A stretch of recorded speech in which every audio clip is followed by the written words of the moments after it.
digital lunchbox. Today I'm joined by Josh, VP of Sales and Marketing, and Andy, VP of Digital Marketing, to discuss geotargeting.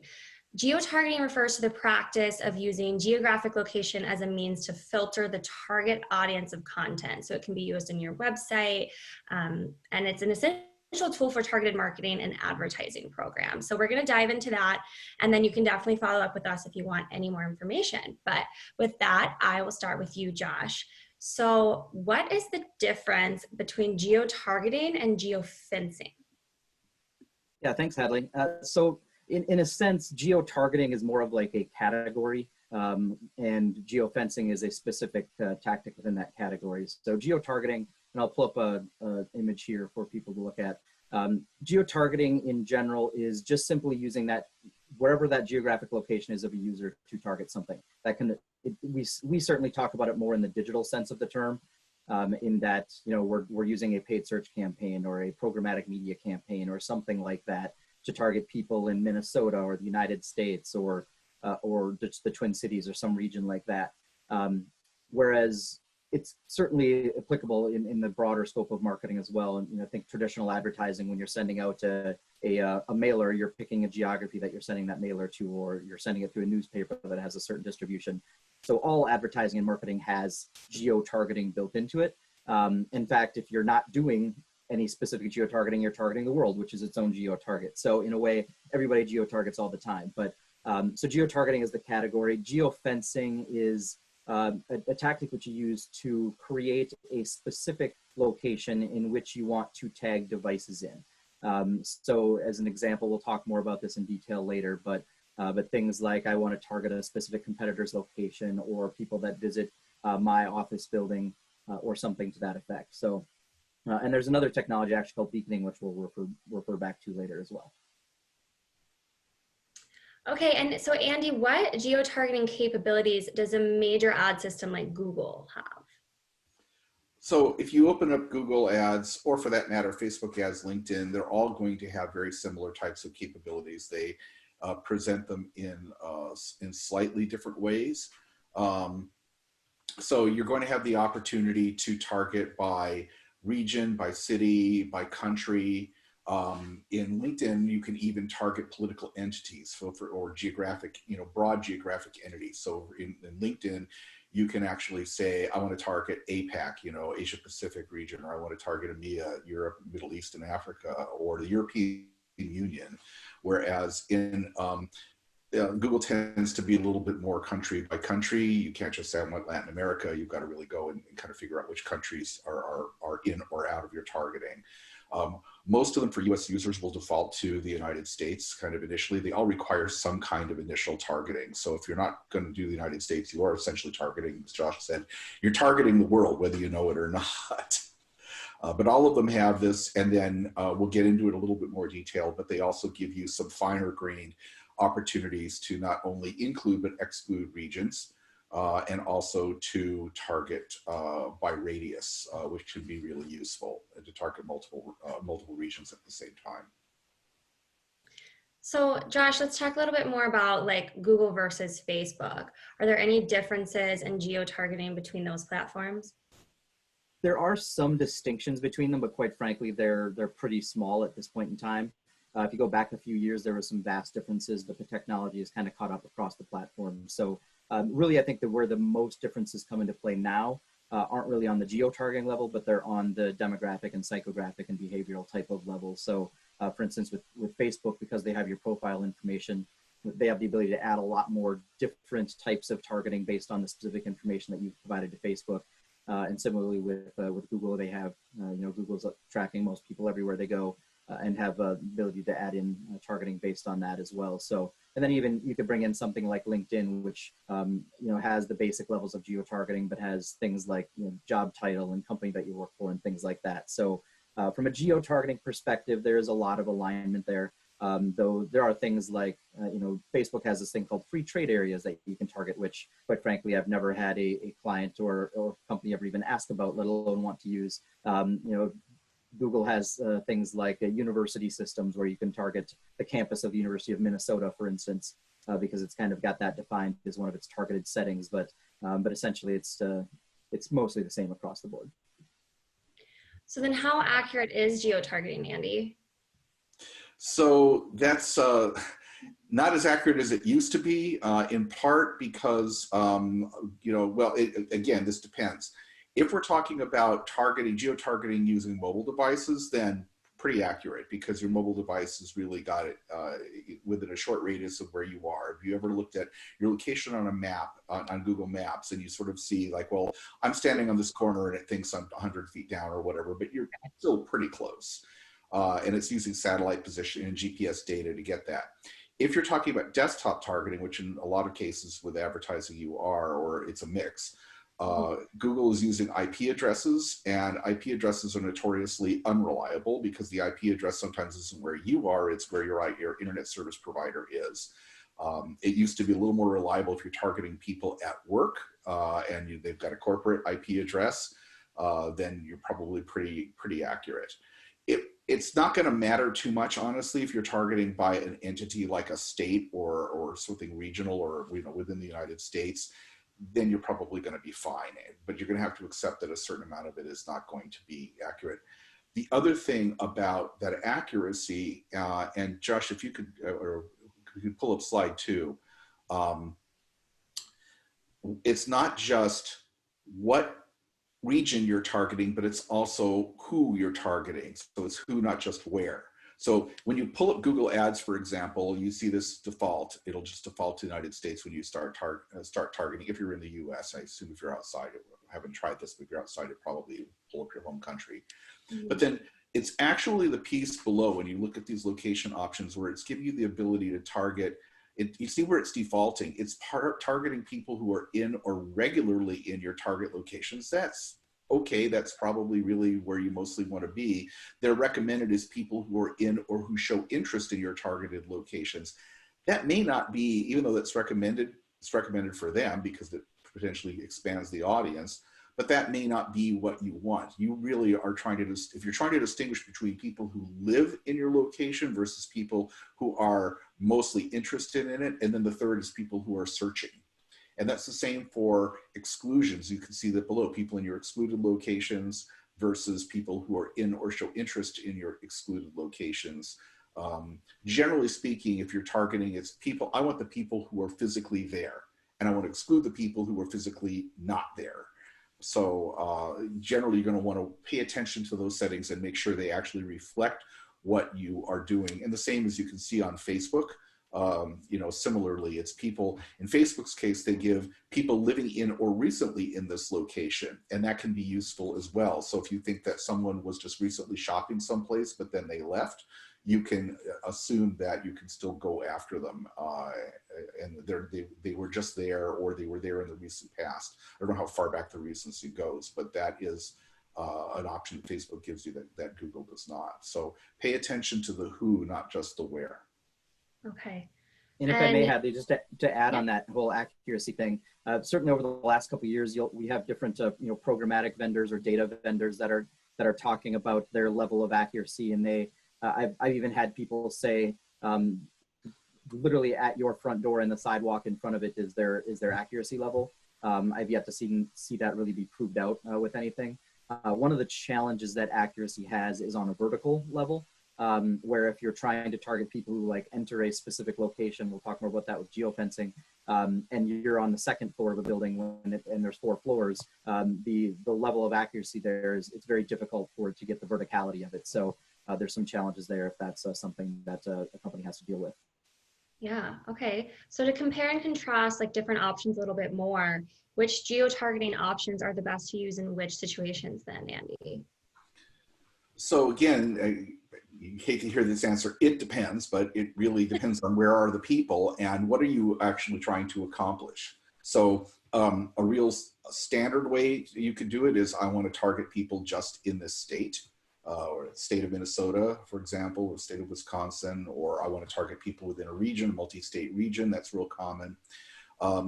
Often you just want people in a metro area, and Google has that nicely broken down. You can target people in a metro area such as Chicago, Orlando, or Minneapolis, or New York, wherever.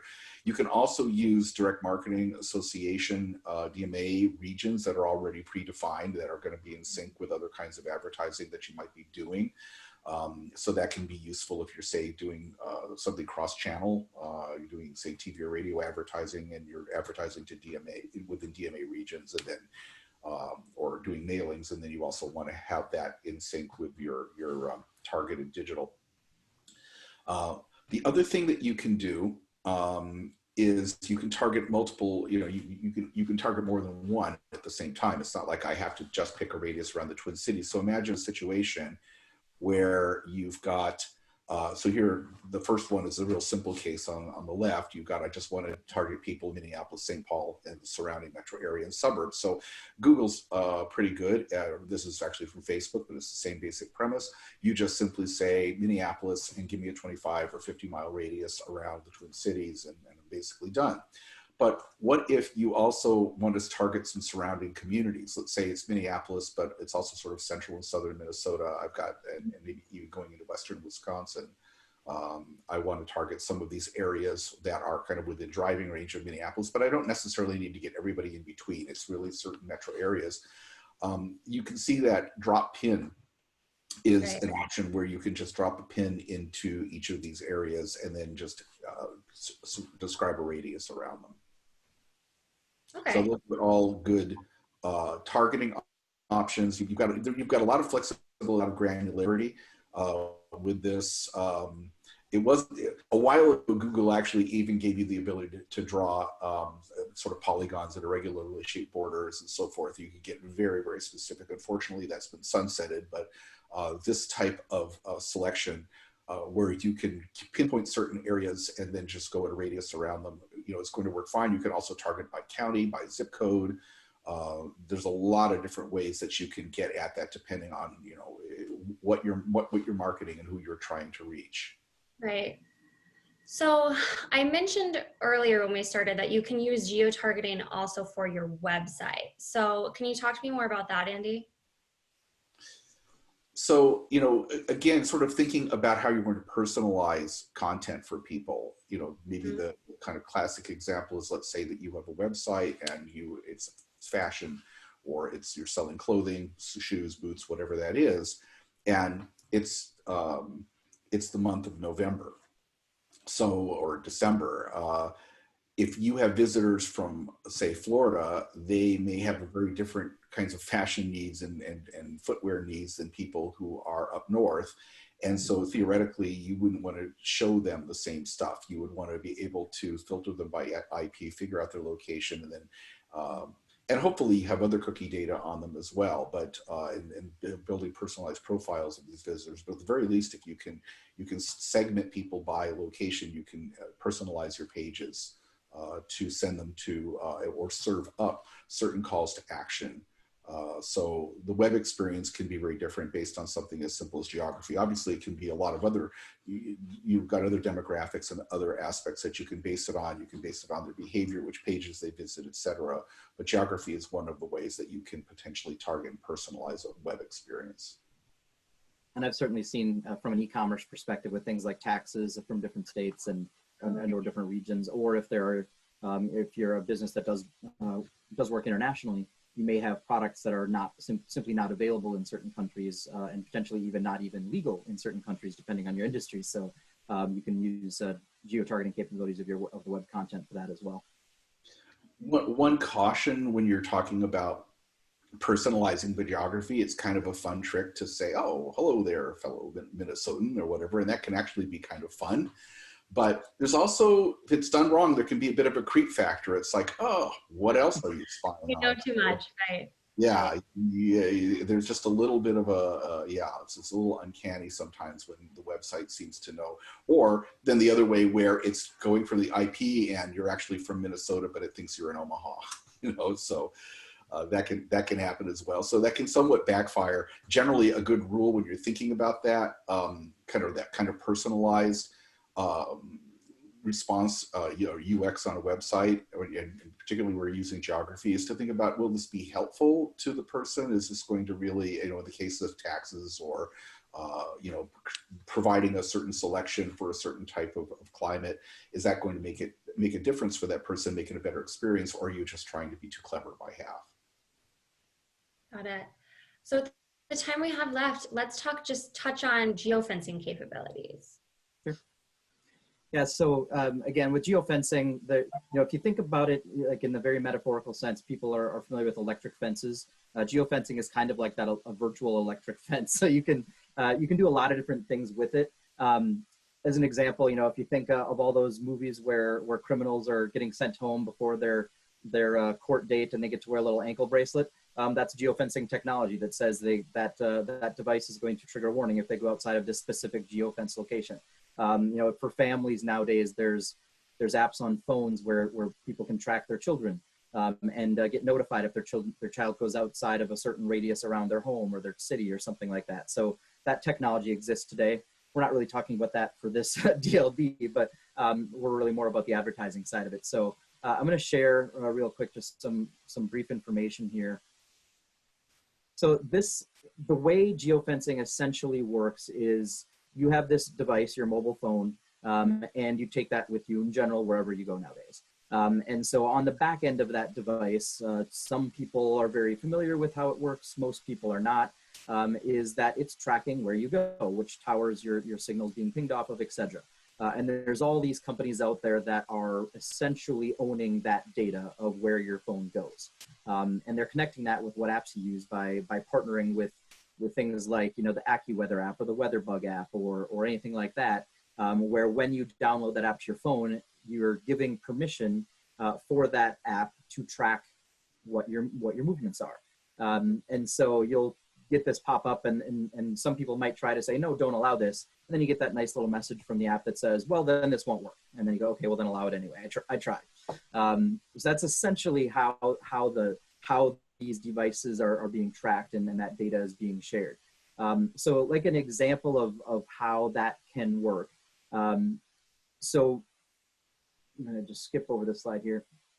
So what you might want to do, for instance, is if you're a business, is you say, I want to target anybody that's been to my business, physically came into my store as an example, or visited my clinic or anything like that. So you do a geofence of your actual physical location of that people might visit. When people come there, that little tag is placed on your device that says, hey, this device has now been to your location. And then the different technologies work in slightly different ways, but you can do things like, okay, now that device has been to my store, where does that device live? So you can actually get information that shows any device that came to your location, where does it sleep at night? Where does it spend 7 days a week between the hours of roughly 10 p.m. and 7 a.m. or something? And you can actually map out then where are all your customers across the country, across the local region or something like that.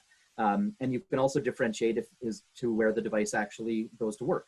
Back in the days when most people went to the office at least. So you could actually say, this device goes to this location for normally between 7 and 9 hours, Monday through Friday or something, and get that information. And then you can then take that data and use that to target people based on, hey, I want to target anybody that works in this specific city, if you're a credit union, for instance. Or anybody, I want to target any device that's ever been to my location, like the example that you're looking at there. We've talked a lot about geotargeting and how you may want to be very defined in your geographic region around your location. But if you're doing, say, a rebrand campaign or something, and you want to target all those people that have been to your store previously, you may want to target people that are outside of that region because they are aware of your brand because of previous use or something. So, that's kind of the way, some of the technology and the way geofencing works. So that tag you mentioned, is that referred to as a beacon, or what is? Beacons a little bit different. So beacons are actual like devices that you would put inside of a store or inside of a clinic or a hospital or a senior living facility or something like that. And that beacon will connect directly to an app. So it'll actually recognize, and beacons, when we talk about accuracy, are really meant for very close range activity. So someone's downloaded, say you download an app for a hospital, for instance. The app can actually identify that, or the beacon will identify, hey, there's somebody standing in line at the check-in counter because they're within 25 feet, and automatically send a message to their phone saying, hey, do you want to fill out your forms online while you're waiting? Something like that. On the consumer side or retail side, you can think of, you've gone to your favorite liquor store and you have the app for that liquor store, and you're walking down the aisle, and because you got within 3 meters of the end cap where there's a display for this great brand of whiskey, you get a message on your phone that says this whiskey is on sale today, pick up your bottle right here, something like that. So beacons are much more hardware oriented and require more setup than a geofence, which can really be done with most digital advertising programs. Okay. And then just as a final question, I just want to ask, like, when's like a really good use case for geotargeting or using beacons? Well, I'll actually say from a geotargeting perspective, I think everybody has a use case for geotargeting. It's just a matter of how defined is that going to be. Right. For beacons, I think people have to be real intentional about when they would want to use them, because there's more hardware investment. It does require a user actually having an application or something like that. So again, I think that can work well with things like hospitals and maybe even banks that have registration information that they need to get. What I would say from a geofencing perspective, I think there is a lot of good use cases for that. I mentioned things like people retargeting people that have visited your physical location, but you can also do competitive locations. Say for instance, you're looking to hire more nurses, and there's a limited pool out there of those, and many of them work at your competitors today. You can actually build geofences around your competitor, a competitor clinic or hospital, and say, I want to target devices that work at that location, as an example, to maybe target those specific nurses. Or a nursing school, for instance, where there are nursing students that are going to that nursing school, you can do that. Certainly other brands like wellness brands will target, places where, like, you could imagine like the Boston Marathon or the Twin Cities Marathon or something like that. If you're a wellness brand trying to target people who are very active and into wellness, that could be a geofence that you would create to target people that were within that very specific geographic region on that very specific day. Wow, fascinating stuff. Well, this was super interesting, and I think it's something that everyone can use, like you said, and everyone is using to an extent, so they probably should fine tune it. So we can definitely help out. If anybody has any questions, feel free to contact us, and we can kind of help walk you through it, give you some basics, or dive even deeper into the technical side of it. But in terms of Digital Lunchbox, we moved to be on the first Tuesday of every month. So our next one is going to be November 3rd, and we're going to be discussing setting priorities and strategy for 2021. And I know we are all so ready for 2021. We're just done with 2020. So please join us. 2020 over with. Yes. So please join us, and we can make sure that you get a strong kickoff to the new year, and we'll talk soon.